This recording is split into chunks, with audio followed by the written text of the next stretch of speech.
Yang saya hormati Bapak Ibu penguji uji kinerja mahasiswa PPG dalam jabatan Kementerian Agama Republik Indonesia LPTK IAIN Sultan Hamid Gorontalo BES 2 tahun 2024. Perkenalkan, nama saya Ismail T. Untoyo. Saya guru pendidikan agama Islam di SMP Negeri 1 Pagiaman.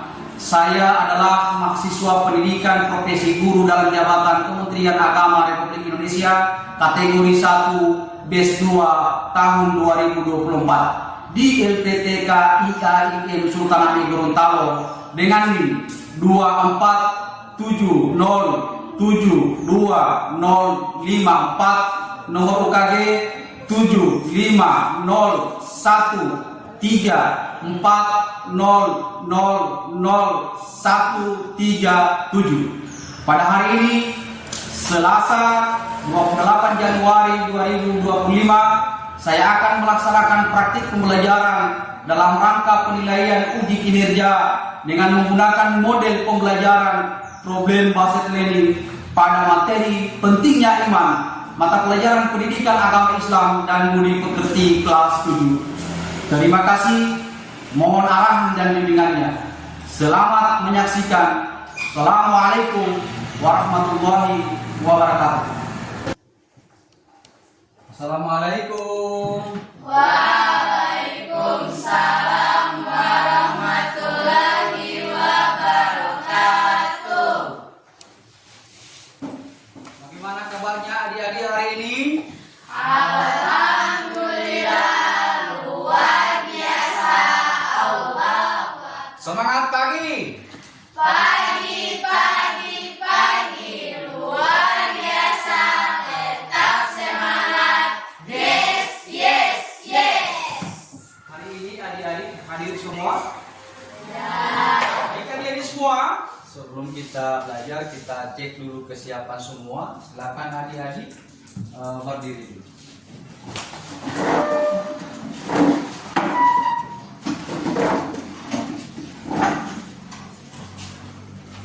Ya, kalau ada yang tidak punya hubungan dengan pelajaran agama pada pagi ini, silakan adik-adik atur, dan yang punya hubungan dengan agama tolong dikeluarkan, disiapkan di atas meja.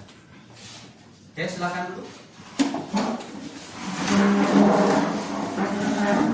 Mengawali pagi kita hari ini, kita belajar, Pak Guru menyampaikan kembali kesepakatan kita dalam pembelajaran sebagaimana biasa. Adik-adik jalani setiap jadwal pelajaran agama kelas. Untuk itu adik-adik, yang pertama kesepakatan kita, masih ada yang ingat? Ya. Pertama adalah siswa harus mengikuti pembelajaran dari awal sampai akhir. Yang kedua, ketika peserta didik ingin keluar harus minta izin. Oke, itu adalah kesepakatan kita dalam itu. Lebih afdalnya nanti pembelajaran kita, marilah kita sama-sama berdoa. Mulai. Bismillahirrahmanirrahim. Raditu billahi rabban wa bil islami dinna wa bil muhammadin nabiyya wa rasulah. Rabbi zidni ilman warzuqni fahman. Amin. Baik adik-adik semua, segala apa yang kita pinta hari ini, mudah-mudahan Allah bukakan pintu supaya pelajaran apa yang kita pelajari hari ini bisa dimudahkan oleh Allah Subhanahu wa Ta'ala. Sekalian, coba siapa yang masih ingat atau tahu tentang iman. Ada yang ingat? Saya. Ya, Eh, makan ya. Iman adalah keyakinan yang teguh kepada Allah Subhanahu wa taala, termasuk percaya kepadanya, malaikat, kitab-kitabnya, rasulnya, hari akhir, dan qada serta qadar.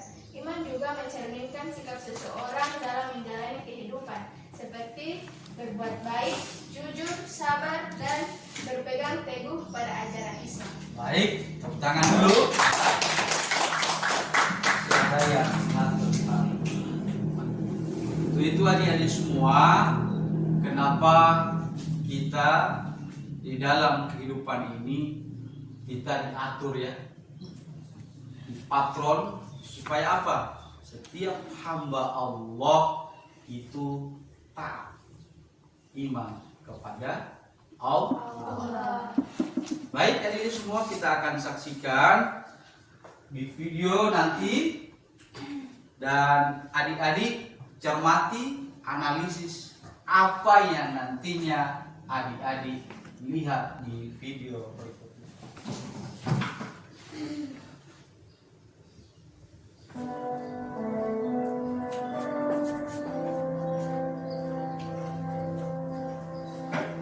Assalamualaikum. Waalaikumsalam. Ibu Gurda Syami. Mari silakan masuk. Terima kasih, Bu. Kami ingin menjenguk Dodo.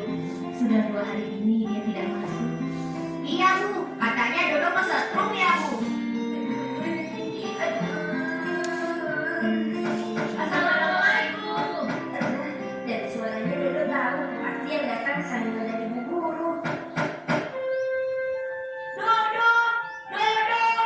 Tuh kan benar suara Syamil. Silakan masuk, Bu Guru. Syamil, pintunya tidak dikunci.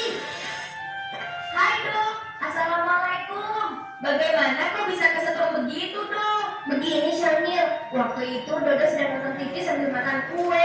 Kemudian dede adikku yang rakus itu datang. Assalamualaikum. Ibu, Dede pulang. Ibu. Karena aku kue itu dihabiskan dede, aku sembunyikan di belakang TV. Kunci ya? Buka ya. Jangan, tunggu sebentar. Karena kurang hati-hati, aku jadi kesetrum deh. Kombonya berantakan. Nah, Dede tahu. Kak Dodo tadi ingin menyembunyikan kue itu dari Dede ya. Tapi Kak Dodo malah kesetrum. Oh, itu artinya kau disayang oleh Allah. Loh, kok kesetrum dibilang disayang Allah sih? Iya, itu artinya kau diingatkan Allah jangan bersifat pelit dong. Apalagi kepada adik sendiri. Kakak, kakak. Teman Dede bilang katanya kita harus beriman kepada Allah. Memangnya Allah itu apa sih, Kak? Allah itu Tuhan kita, Dek. Iya, tapi Tuhan itu apa? Tuhan itu kamu tanya langsung saja ya pada Bu Guru, Dek. Intinya tidak Kakak kan sedang sakit. harus berbagi. Oh, iya, iya. Wah, pertanyaan Dede bagus sekali ya. Allah adalah nama Tuhan yang disembah oleh umat Islam. Karena Allah yang mencipta, memelihara, menjaga, dan mengatur segala sesuatu. Terus, jumlahnya berapa? Bentuknya seperti apa, Bu? Allah itu satu dan tidak ada yang serupa dengannya. Kata teman Dede yang tidak kelihatan itu tidak ada. Allah kan tidak kelihatan, Bu Guru. Tapi Dek, bukan berarti sesuatu yang tidak terlihat itu tidak ada. Contohnya bola lampu listrik yang dinyalakan. Kan tidak terlihat tapi bisa dirasakan. Begitu juga udara, angin, akal pikiran, dan juga sebagainya. Bagaimana? Sudah mengerti belum? Lalu bagaimana caranya kita beriman kalau kita tidak bisa melihatnya? Dede, ada beberapa cara mengenal Allah. Pertama, dengan melihat ciptaannya. Ayo coba, siapa yang bisa menyebutkan hasil buatan manusia yang kalian anggap paling hebat? Robot. Baik, adik-adik semua, apa yang kalian saksikan tadi? Apa hikmah yang kalian bisa dapatkan dalam Hanifah? Jangan pelit. Jangan pelit. Apalagi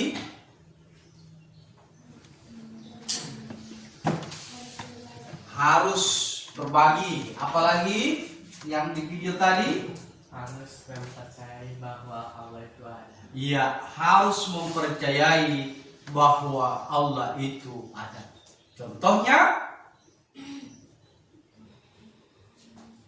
beriman kepada Allah. Dicontohkan pada bola lampu. Ketika sakralnya dihidupkan, maka dia hidup. Dia tidak nampak, tapi bisa dirasakan. Itulah kekuasaan. Ikuti kata-kata saya.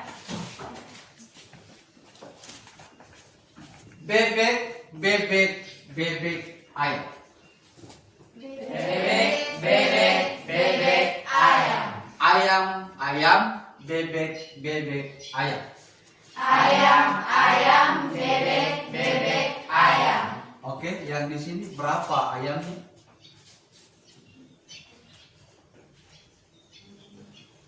Siapa yang tahu berapa ayamnya? Punya apa? Ikuti kata saya. Oke, tepuk tangan dulu. Lihat, mengapa orang memiliki iman akan lebih tenang dalam menghadapi masalah? Ya, silakan adik-adik. Orang yang memiliki iman akan lebih tenang dalam menghadapi masalah karena mereka percaya bahwa segala sesuatu terjadi atas izin Allah Subhanahu wa taala. Ya. Oke, terima kasih tepuk tangan.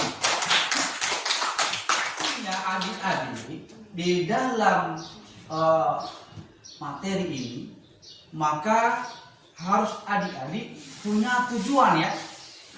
Apa sebenarnya tujuan yang saya tadi harus memahami isi kandungan Quran surat An-Nisa ayat 59 dan Quran surat An-Nahl ayat 64 tentang iman. Yang kedua, peserta didik harus mampu menjelaskan pentingnya iman dalam kehidupan sehari-hari. Adik-adik harus mampu. Artinya di situ tunjukkan sikap kalian ya.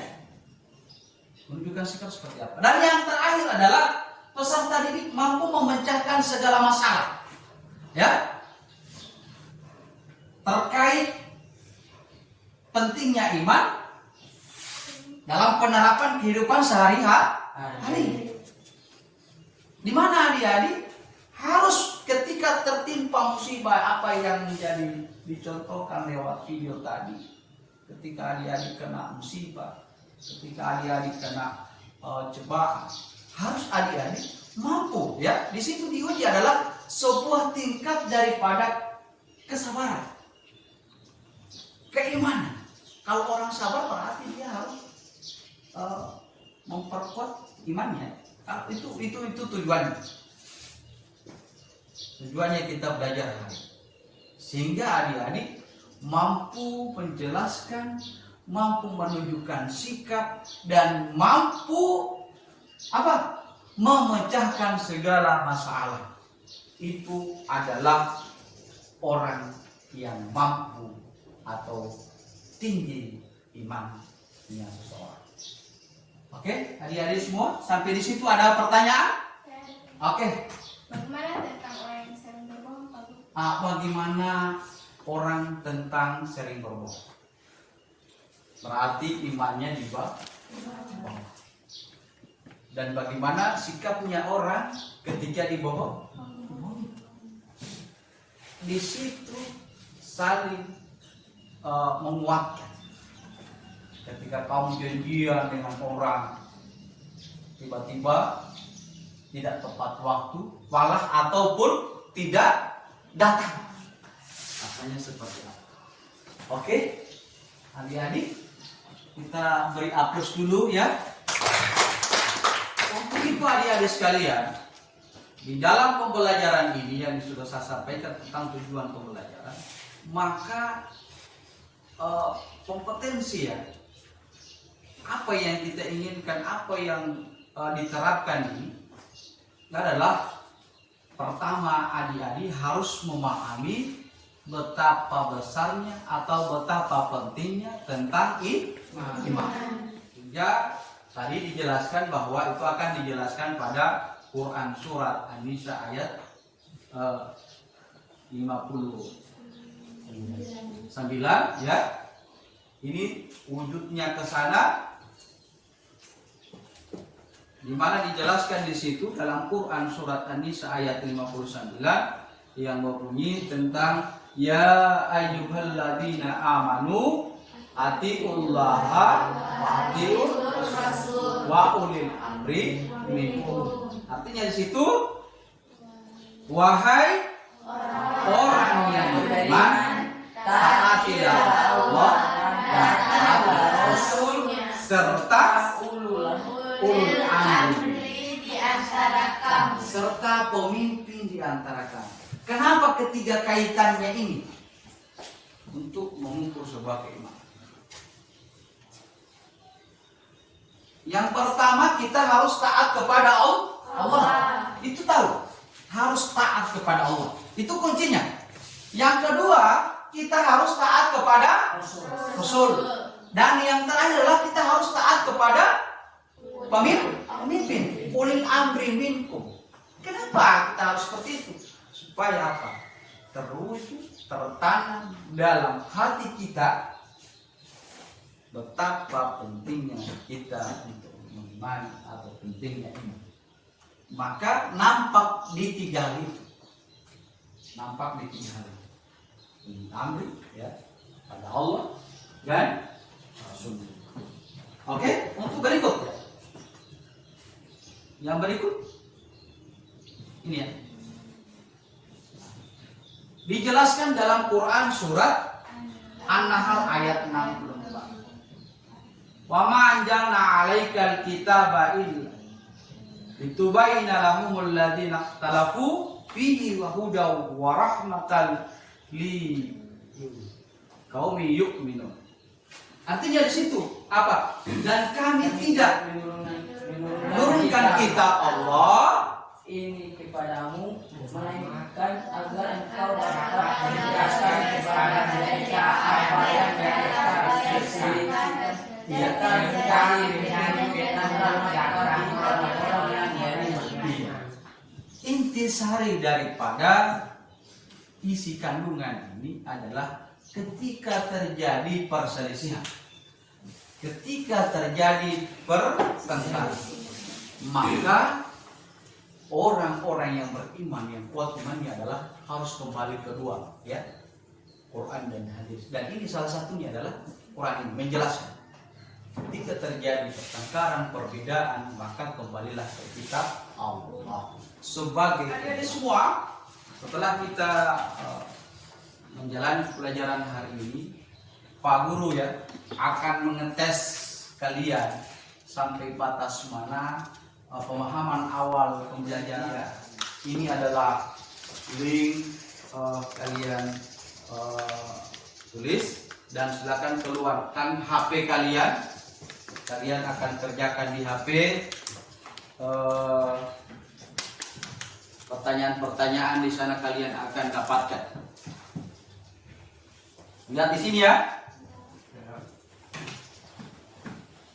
Ikuti link yang ada di dalam itu. Kemudian kalian kerjakan file-filenya di sana. Apa saja yang ada, ya. Masih ada referensi lain buku ini ya. Kalian lihat di sini apa saja yang ada menjadi sebuah referensi kalian.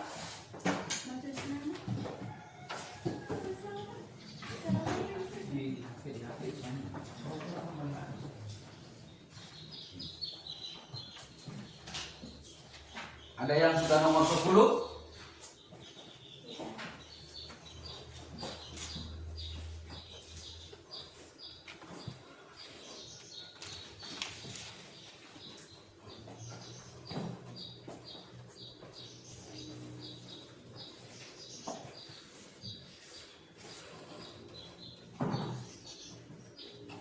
Sudah selesai? Ya. Ya, oke. Giliran kirim, nanti tim Pak Guru akan periksa di videonya. Ada identitas lengkap di dalam ya? Ya. Identitas kalian lengkap. Untuk itu adik-adik, setelah kalian melakukan tes awal tadi, maka adik-adik tibalah pada kegiatan pembelajaran hari ini. Adik-adik nantinya di pembelajaran ini menyimak salah satu video dan adik-adik nantinya akan analisis, lihat akan ada pertanyaan-pertanyaan di dalam, ya. Ya, assalamualaikum. Tolong aku bro. Hah? Kamu kenapa? Kamu di mana? Aku mengalami kecelakaan parah. Sekarang aku terbaring sendirian di jalan. Tolong aku bro. Oke. Aku kesana sekarang, bertahanlah. Semoga tidak terjadi apa-apa ya Allah. Di mana dia? Tidak ada apa-apa di sini. Hahaha. Kamu tidak apa-apa kawan. Syukurlah kamu baik-baik saja. Aku nggak apa-apa. Aku cuma ngeprek aja kok.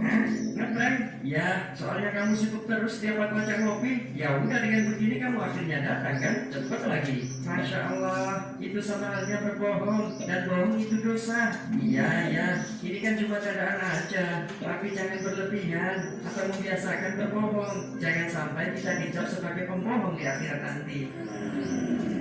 Inikah orang yang biasa berbohong semasa hidupnya? Tolong jangan siksa aku. Diam kan? Curang, pegang dia. Asya.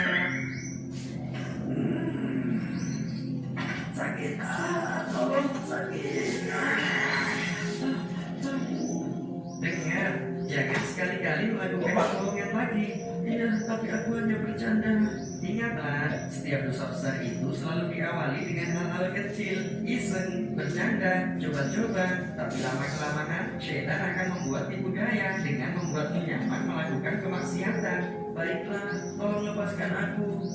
Setelah banyak melakukan kebohongan, kamu minta dilepaskan. Tunggulah sampai dosa-dosa bohongmu habis di neraka. Ya. Terima kasih bro, kamu sudah mengingatkan aku. Sama-sama. Mulai sekarang jangan coba-coba membuat candaan dengan hal-hal yang Apa salah. yang kalian mati di dalam video itu sendiri? Ya, Sasi. Ayah. Ya. Video tersebut menunjukkan bahwa berbohong dapat menyebabkan dampak buruk baik bagi diri sendiri maupun orang lain. Dari video tersebut, saya juga belajar bahwa kebohongan seringkali berujung pada hilangnya kepercayaan. Iya. Yang berikut, apa pendapat kalian tentang sebuah kebohongan? Iya, Adit. Dari video tersebut, saya belajar bahwa kebohongan seringkali berujung pada hilangnya kepercayaan. Coba, siapa yang pernah melakukannya? Ya. Ceritakan bagaimana pernah. Saya pernah berbohong dalam beberapa situasi tertentu. Saya berusaha untuk selalu jujur, tetapi ada kalanya saya juga pernah melakukan kesalahan. Iya. Baik. Kemudian yang berikut, bagaimana perasaan kalian ketika sudah pernah berbohong? Bagaimana perasaan kalian? Oke, si Anggi? Saya merasa bersalah dan takut ketahuan. Saya merasa tidak nyaman karena menyadari bahwa kebohongan dapat merugikan orang lain. Oke, tepuk tangan dulu semua. Oke, adik-adik, tibalah kita saatnya akan mendiskusikan apa yang kita lakukan pembelajaran di awal tadi. Dan saya akan bagikan kelompok ya. Siap bagi kelompok? Oke. Si Andri, adik Andri, tukaran di sini. Silakan. Si adik Anggi akan tukaran dengan adik Misa.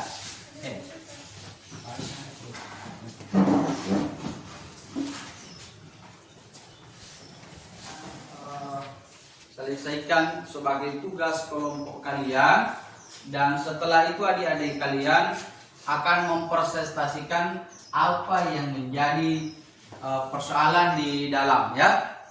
Di sini kelompok berapa? Kelompok ya. Di sini kelompok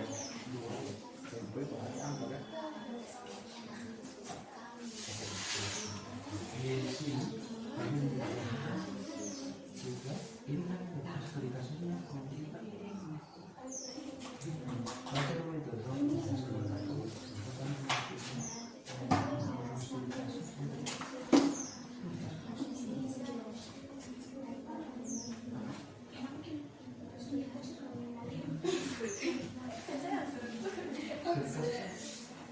Ya.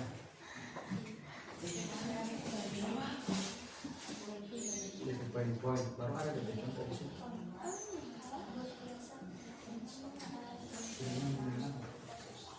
Dengan studi kasus ini masih tidak nyambung.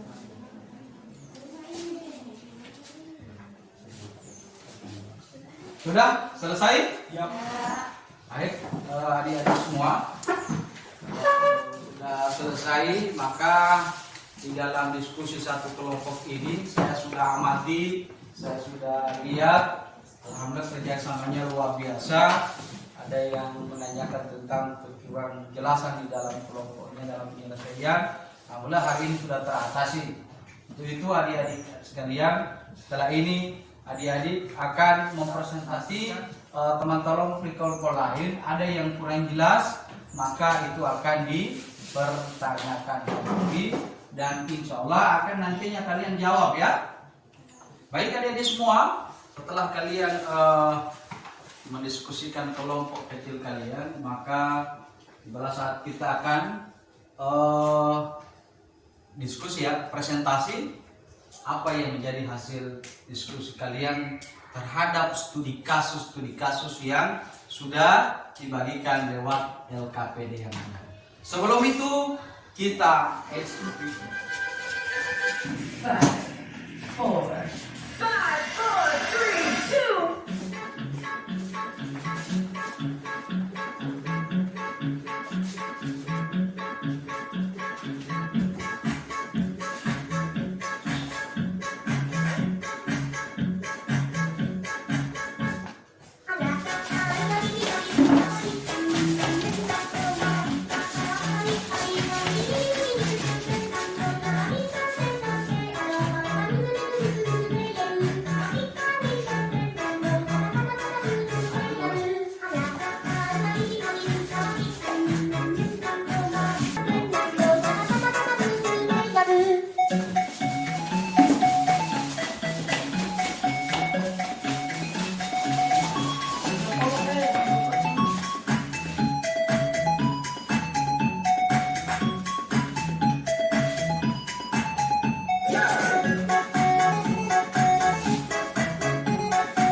Assalamualaikum warahmatullahi wabarakatuh.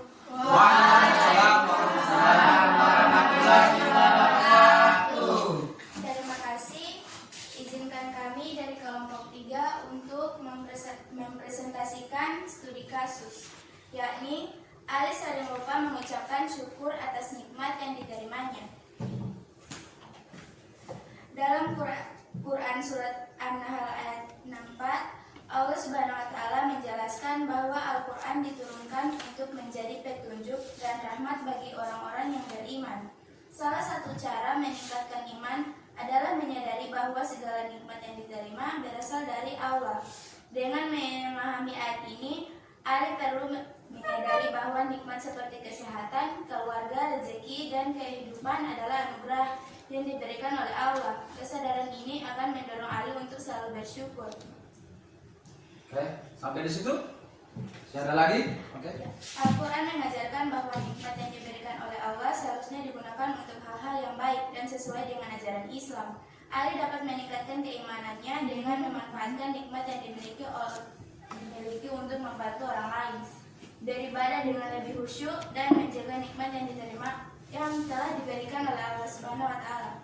Ali dapat melatih dirinya untuk selalu bersyukur, selalu mengucapkan syukur setiap kali menerima nikmat, baik yang kecil maupun besar. Bersyukur bisa diwujudkan melalui 3 cara. 1. Hati menyadari bahwa nikmat datang dari Allah Subhanahu wa Ta'ala. 2. Lisan, mengucapkan kalimat syukur seperti Alhamdulillah. 3. Berbuat dan menggunakan nikmat untuk hal-hal yang diridai Allah. Dengan bersyukur, Ali akan merasakan kedekatan yang lebih kuat dengan Allah dan meningkatkan keimanannya. Oke, silakan mana lagi kelompoknya? Oke, silakan adik-adik Bang. Baiklah, Assalamualaikum warahmatullahi wabarakatuh. Waalaikumsalam warahmatullahi wabarakatuh. Saya perwakilan dari kelompok 1 akan menyampaikan hasil diskusi kami tentang studi kasus. Yakni Ahmad sering bertengkar dengan temannya karena perbedaan pendapat. Bagaimana cara Ahmad bersikap sesuai nilai-nilai iman dalam Quran Surat An-Nisa ayat 59? Ahmad dapat bersikap sesuai dengan nilai-nilai iman dalam Quran Surat An-Nisa ayat 59 dengan cara berikut. 1. Menaati perintah Allah Subhanahu wa Ta'ala dan Rasulnya. 2. Mengutamakan musyawarah. 3. Mengontrol emosi. 4. Meminta pertimbangan dari orang yang lebih bijaksana. 5. Menghindari kebiasaan menyalahkan. Oke, terima kasih. Tepuk tangan dulu. Oke, tinggal terakhir kelompok 2. Silakan kelompok 2 akan mempresentasikan. Assalamualaikum warahmatullahi wabarakatuh. Waalaikumsalam warahmatullahi wabarakatuh. Kami perwakilan dari kelompok 2. Izinkan saya menyampaikan hasil diskusi kami tentang studi kasus. Yakni, Ani merasa malas belajar agama karena menganggapnya kurang penting. Jelaskan kepada Ani pentingnya iman dan belajar agama berdasarkan Quran Surat An-Nahl.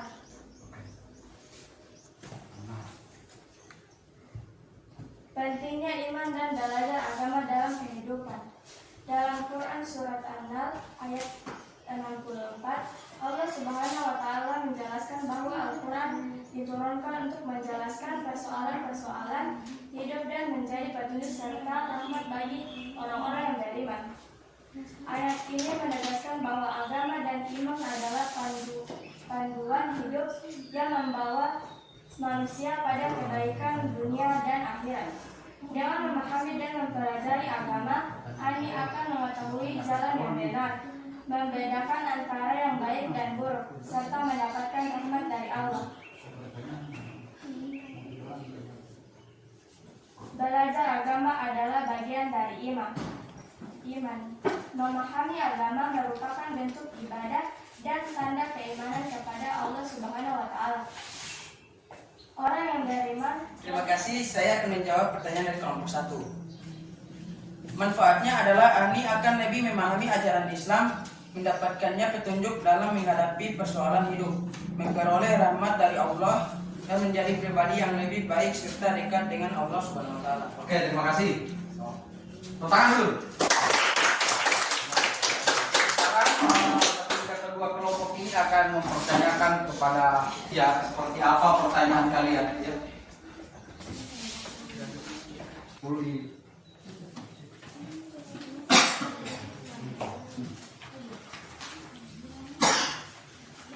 Terima kasih, saya izin bertanya kepada kelompok 3. Bagaimana cara Ali dapat bersyukur atas nikmat yang diterimanya? Bagaimana urusannya? Bagaimana cara Ali dapat bersyukur atas nikmat yang diterimanya? Bagaimana si Ali dapat bersyukur? Oke, silakan. Baik, terima kasih. Kami akan menjawab pertanyaan dari kelompok 2. Ali dapat bersyukur dengan cara 1. Hati menyadari bahwa semua nikmat berasal dari Allah Subhanahu wa Ta'ala. 2. Lisan mengucapkan kalimat syukur seperti Alhamdulillah. Oke, mungkin. Oke, sudah? Bisa? Oke, kelompok 1. Apa pesan utama dalam Quran An-Nahl ayat 9 yang dapat membantu Ali meningkatkan keimanannya? Versi siapa yang bisa? Ya, silakan. Ya. Baik, terima kasih atas pertanyaannya. Saya akan menjawab pertanyaan dari kelompok 1. Pesan utama Quran Surah An-Nahl ayat keempat adalah bahwa Al-Quran diturunkan sebagai petunjuk, penjelas persoalan, dan rahmat bagi orang-orang yang beriman. Ali dapat meningkatkan keimanannya dengan menjadikan Al-Quran sebagai pedoman hidup dan memahami bahwa segala nikmat adalah anugerah dari Allah SWT. Sekian, terima kasih. Oke, terima kasih. Tepuk tangan dulu semua.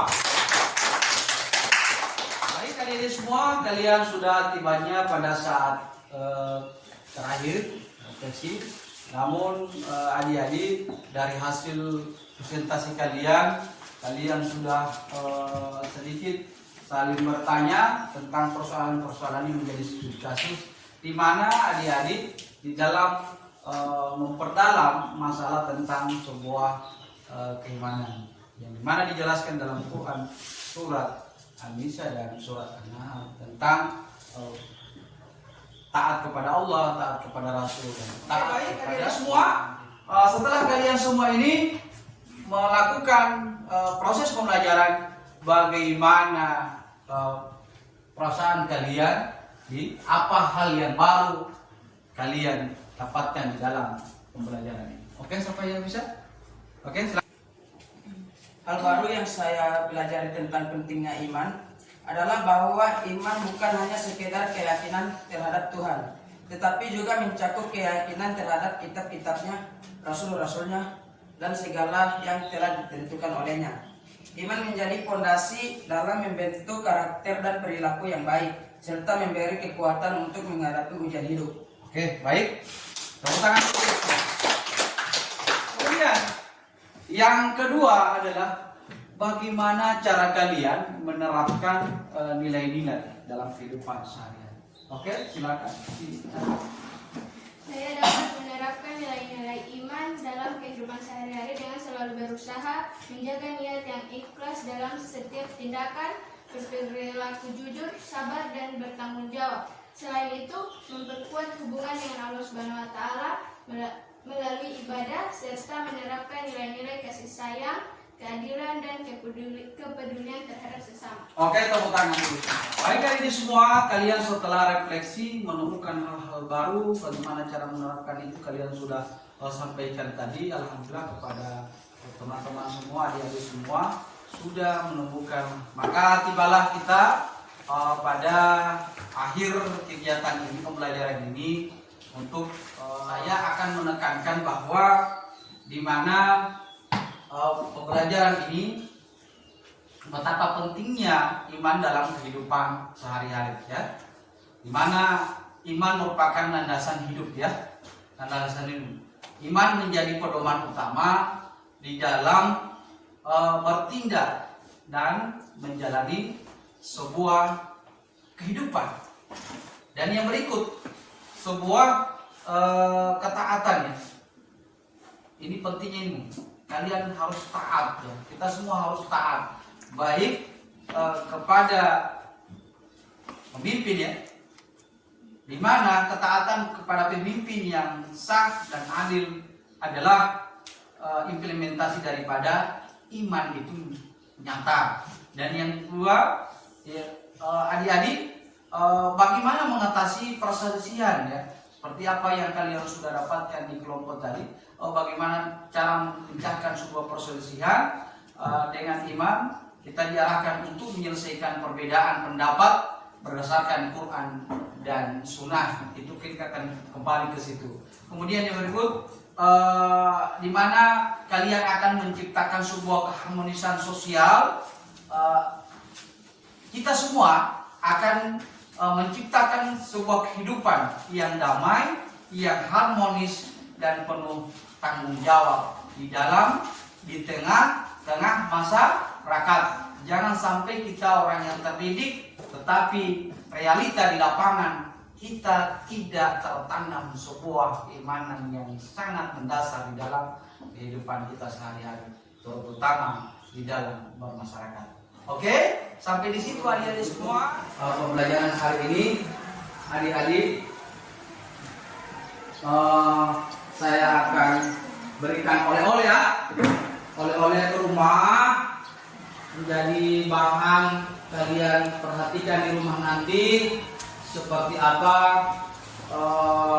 pendalaman materi nanti di rumah. Insya Allah pertemuan minggu depan Pak Guru lihat kembali sampai bagaimana pendalamannya adik-adik di rumah dengan kerja mandiri. Tadi kan kita akhiri pertemuan kita kali ini dengan membaca doa penutup majelis. Bismillahirrahmanirrahim. Subhanakallahumma wa bihamdika asyhadu an la ilaha illa anta astaghfiruka wa atubu ilaik. Demikian. Assalamualaikum warahmatullahi wabarakatuh. Waalaikumsalam.